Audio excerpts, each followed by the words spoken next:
Okay, today I am canning tomatoes. This is going to be the fastest, easiest, best way to can tomatoes that you have ever seen. So to start with, I had my tomatoes. I cut them in half long ways. These are Roma tomatoes. You can use Amish paste. You can use any tomato you like, but I feel that these are the best. So I cut them in half and put them in a bowl. You saw the picture. This bowl was really full, and I put them in the freezer. So I either put it in a bowl if you want to avoid plastic, or if you have an awful lot, you might not have room for a lot of bowls in your freezer. So I put them in these bags, and this bag was packed full of frozen tomatoes. And whenever I'm ready, I bring it out, I set it in the sink or somewhere to thaw. Now what happens is, again, this was up really high, so as they thaw, the water separates from the tomato, which is ideal, because the other methods are you put all these tomatoes into a big slow cooker and you cook them down for days, letting the moisture come out of it and all of this stuff, and that's just overdoing everything. So this is so far all the liquid that came out of a full bowl. Another easy way, so you don't have to drain it, is you get these Ziploc bags and you cut a little hole in it, woo, and you just let that water drain right out. It's just that simple. And then you've got your strained tomatoes. Now when you do this, in the freezer, some chemical things happen, and the nice thing about this is the skins come right off, right off. I do save these skins. I put them on a baking sheet with some parching paper, put it in the oven, let them dry really well, grind them all up, and then I can add them to sauces and soups and different things to flavor. Other nice thing is the seeds here are so easy to remove. Look at that, done. And then I just chop these up. You'll see me chop them, can them, and then we'll put them in the hot water bath for about 30 minutes. It doesn't take very long for a high acid food like this. I am going to add a little bit of vinegar, a little bit of salt, just to bring the acidity up a little bit more. The vinegar, or you could use lemon juice, is not really going to affect the flavor very much. Now if you want to can them whole like this, you can, or you can use a stick blender or a mixer and get them very fine for like a spaghetti sauce. You can add seasonings to this. You can add meat to this and have your full meat-based spaghetti sauce. I like to just chop them up, can them, and then I can use them any way that I choose once I open up that jar and I'm ready to cook with it. So next step, we're going to take the skins off, the seeds out, cut them up and jar them and water bath can them. I had a total of 9 bags of tomatoes. I have these with cuts in the corners of the bag so that they're draining. I did take others and I separated the skins from the tomatoes. I put it in this bowl and then I dropped it back into this strainer, and I'm going to let this sit and drain a little bit more. And then I'm going to cut these up, kind of cube them and can them like that. I'm also going to take some of these other bags of tomatoes. I'm not going to take the peels, the skins off, or the seeds out. I'm going to use my emulsion blender and just combine those all down like into almost a sauce.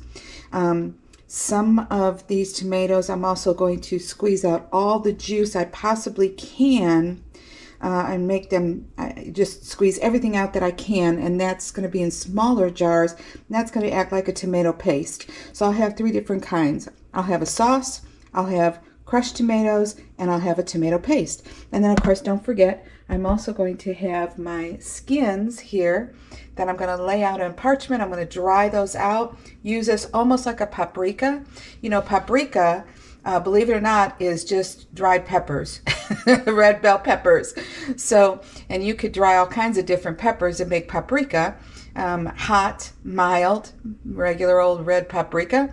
And I'm going to do that with these tomato skins to add tomato flavor and thickening to some of my other dishes. There's a couple of ways that you can do this to get your tomatoes down. You can use a knife, just cut it like this. All right. Go through that whole bowl like that. Oh, the cutting and all that, on the board got to be a bit much. So this is what I'm going to do. I'm just going to go in here with my kitchen shears and I'm going to hack away at it like this. And I think that this actually is going to work really, really well. Maybe better. Kind of stir it up, cut away. Yep, that's what I'm going to do. So as I said, I'm going to cold pack these. And then because the water, when I take these out and I'm done processing them, I'm going to do it for an hour to be on the safe side. Processing once it gets to heated all the way through. Because the water in my hot water bath canner is going to be hot, then I'm going to hot pack some tomatoes that I'm going to use the emulsion blender with, and I'm going to heat it up on the stove, heat up my jars. So I'll be adding hot tomato puree basically to hot jars and then into the hot water. So that's the way that I'm going to go through this systematically to save time and energy.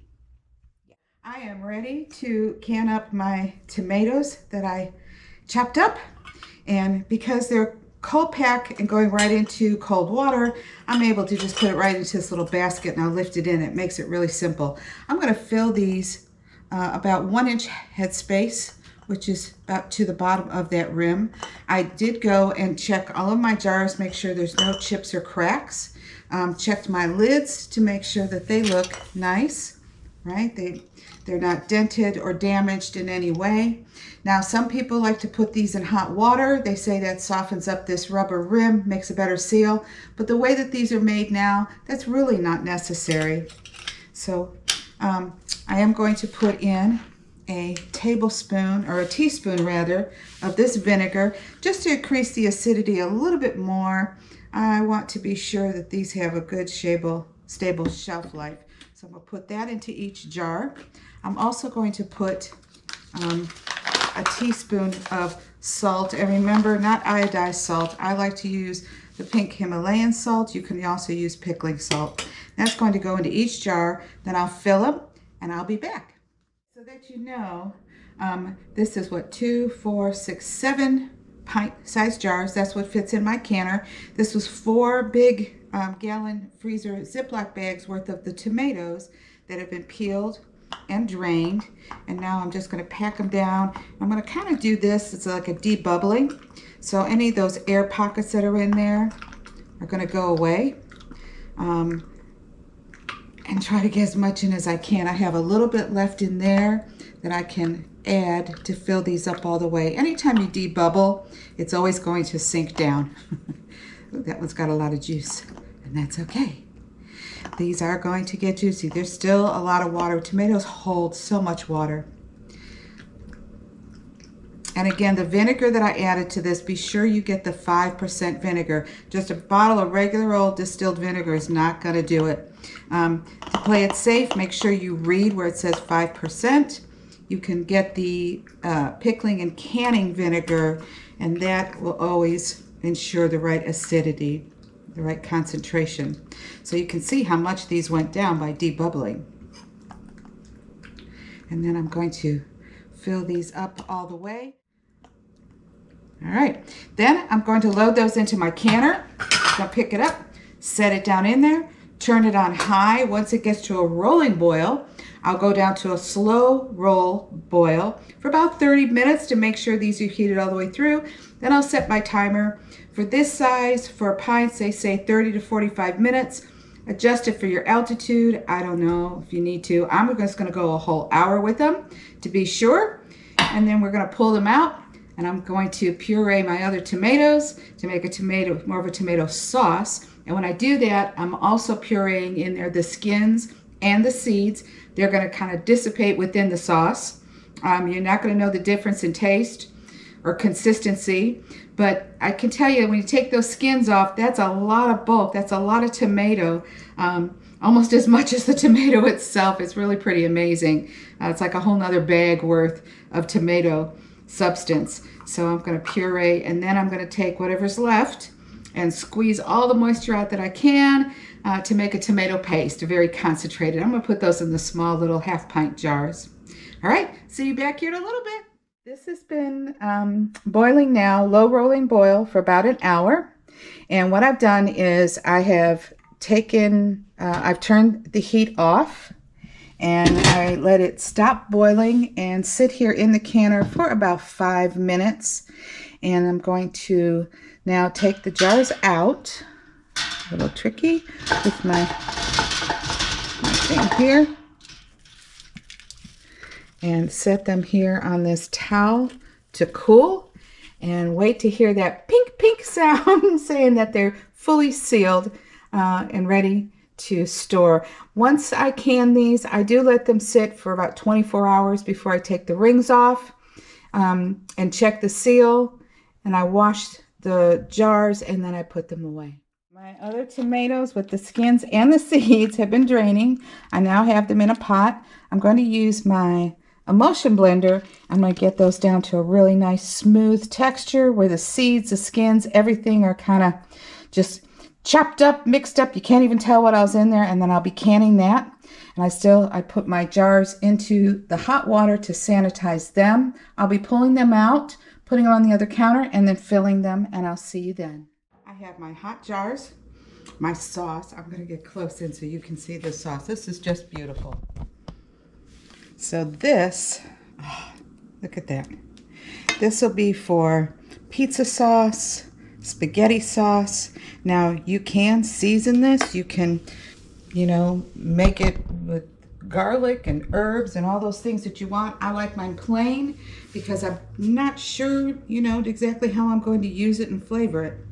So now what I'm going to do, I've already added my vinegar and my salt to my jars. I'm going to fill these again within a 1-inch headspace, put them in the hot water bath. And that water's already hot, and my jars are hot. This is hot. I use the stick blender. But when you're heating that up, be careful, because if it bubbles and pops, you want to stir it all the time. If that splashes up on you, it's going to hurt because it's very thick. And then I'll meet you back when these have been canned and ready to go. I'm going to water bath these for another hour. I just like to play it safe with a little extra vinegar and a little extra canning time. It won't hurt it to boil for, an extra 15-20 minutes. See you back in a little bit. I had just exactly enough. Amazing. So this is for each batch of 7 pints. It was 4 to 5 of those large Ziploc bags of tomatoes that I put in the freezer and then drained. So what I'm doing right now is called debubbling. So I don't know if you can see there's a bubble there. So I'm debubbling. Usually when you debubble, it does go down a little bit. So sometimes you'll have to top it off a little. This seems to have worked out perfectly.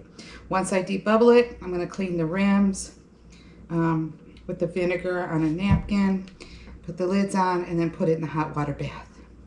And I'll can that for about 30 minutes. So again, this is perfect for pizza sauce, spaghetti sauce. The other batch that I did where it was just kind of the cubed tomatoes, that'll be perfect for chili, soups and stews, that sort of thing. And unfortunately, I promised tomato paste and I don't have enough tomatoes. I didn't have enough left over. I had just enough to make these. But to do tomato paste, it's kind of the same thing, but you let those tomatoes really drain for a long, long time, and you literally just squeeze as much of the liquid out of them as you can. Without the seeds, without the skins, you just really squeeze, pack it in, and water bath those. So I'm going to clean these off, get them in.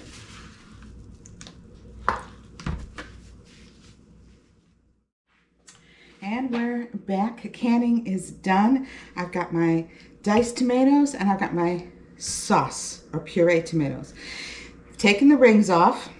This is how I'm going to test if they've sealed. One of the ways I'm going to test if they've sealed. I don't know if you can hear this or not, but if I tap on these,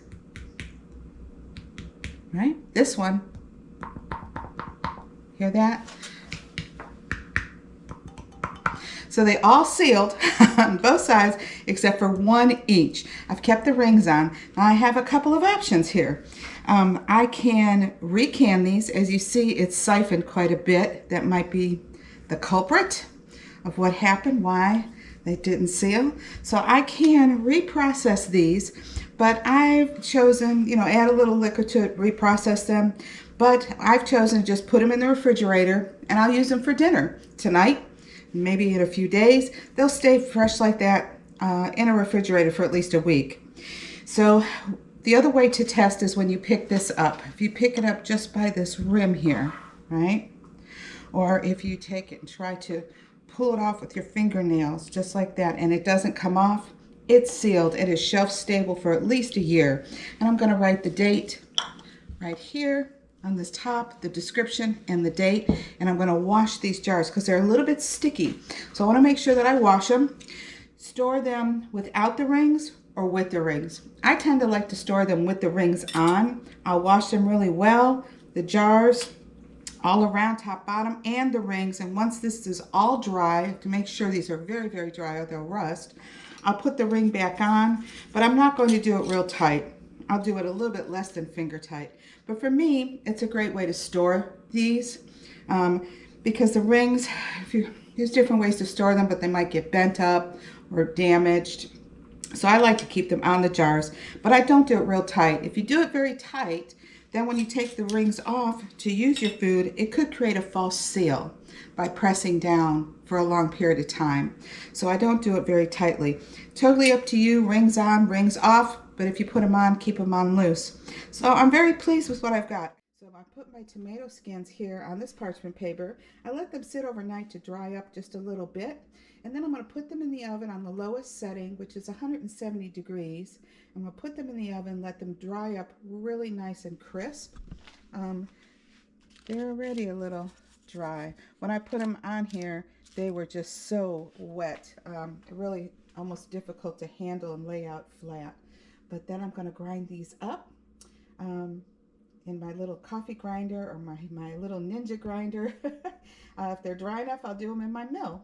And then I'll put them in a little glass jar, and I'll have tomato powder, very flavorful, very healthy. You know, you don't waste anything. There's a lot of nutrition in the skins too. Here we have the finished product of the tomatoes. Now you can eat these like chips. As I said, you can see they crumble up very fine. You can crumble by hand. Use them in sauces for added tomato flavor, on top of salads. If you have a coffee bean grinder or one of these ninjas, you could also then take these tomato peels and turn them even finer if you like. That would be the best way to put them into like soups and stews for added flavor.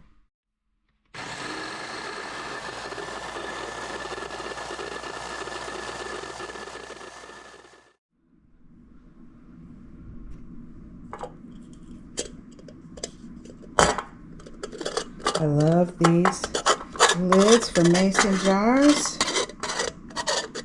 and they're fantastic. This is spice lids from Mason Jar Life. And here is my finished tomato powder flake.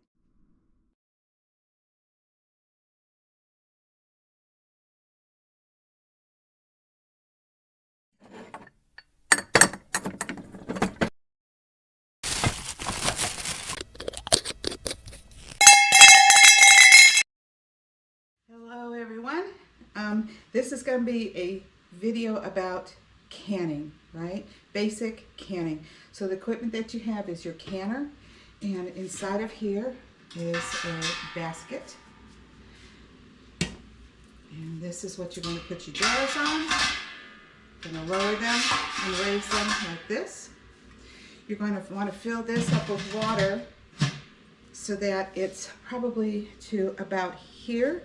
So when you lower your full jars in there, your water should be up about 2 inches above the top of whatever it is that you're canning. So there's basically 3 sizes of jars here. The equipment that I have is a towel to put the hot jars on so that it doesn't touch your countertops. You've got your funnel. You'll use that to put the food that you're going to can inside of your jars.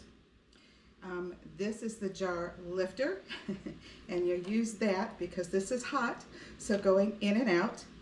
The towel also can be used if you have, you might not have a large canning pot, you might have a big soup pot, and you may not have this right here. And what you can do is 2 things. You can take a towel and you can put a towel down into the bottom of that pot because you don't want these jars touching the very bottom of the pot directly to the heat, that can break a jar. Another option is to take some rings and place rings at the bottom of your pot. So if you have a soup pot that you're using, you won't have this. Use a towel or place rings under there. You can also purchase little kind of like rubber thing that expands that you can set down in there, but I find that I have some trouble with that because it keeps wanting to fold up, and I'm struggling with it. Another thing that you'll need is vinegar, and you're going to use vinegar, and it needs to be a 5% vinegar. It can't be just regular old distilled vinegar that you buy in the bottles, but this is special made for canning. Make sure it's 5%, because a lot of food items you need to add a little vinegar to it to keep the acidity high when you can it. There's high acid foods and low acid foods. You're also going to use the vinegar to wipe the rims after you fill with your food. You're going to wipe these rims really well, make sure there's no food or sticky stuff so that they get a good seal with your top. Once you put your food in there, you're going to do what's called fingertip tight. Fingertip means you're tightening it to where that's it. It can't move any further. You don't want to screw down real tight, because I can go a little further with that, but that's too much.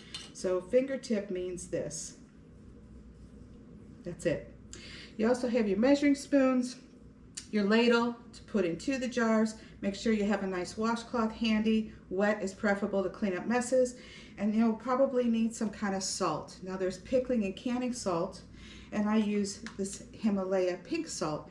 You can use regular salt, just make sure it's not iodized. Iodized?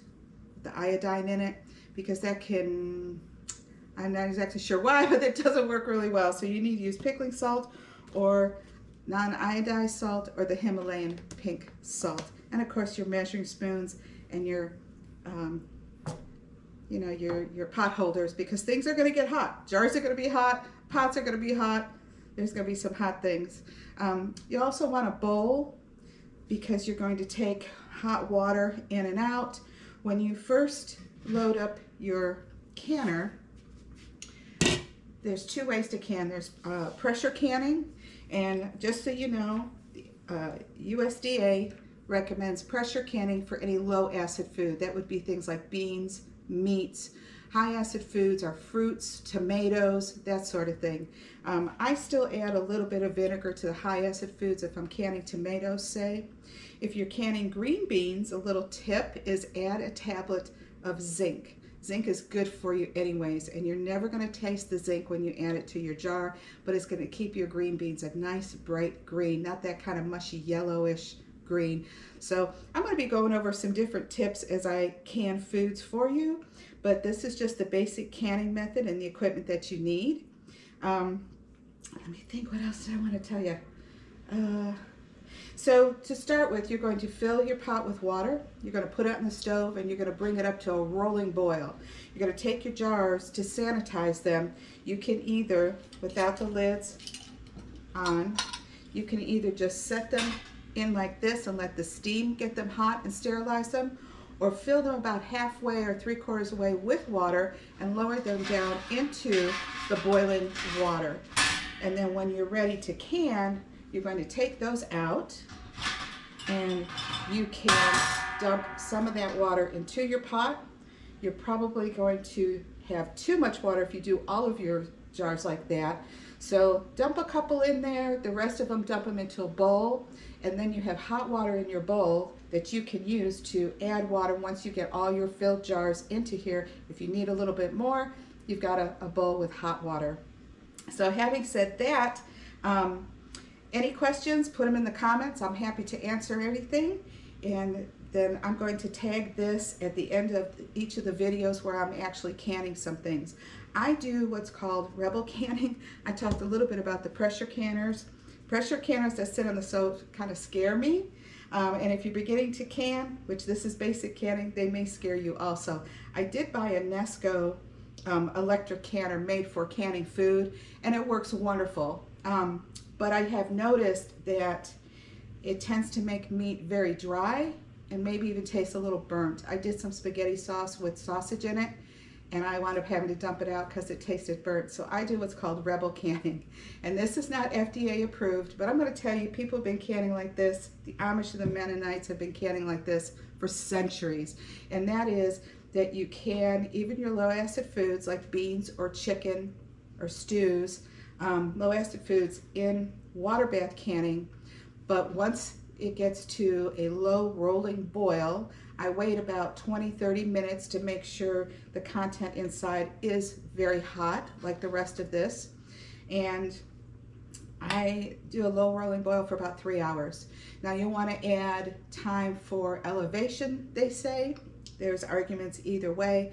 If you're putting hot food into these jars, that's really the best way to do it, because you got hot food going into a hot jar into hot water. There's something called cold water or cold pack, where you don't heat your jars, you're putting the food in there and it's not hot, it's cold in a cold jar in the cold water, and then you slowly bring that all up to a boil. If you do that, again, you want to be sure you're doing at least 30 minutes when it hits the low rolling boil, at least 30 minutes before you start your 3-hour timer, because you want to make sure that the food inside your jars is heated all the way into the middle to start timing.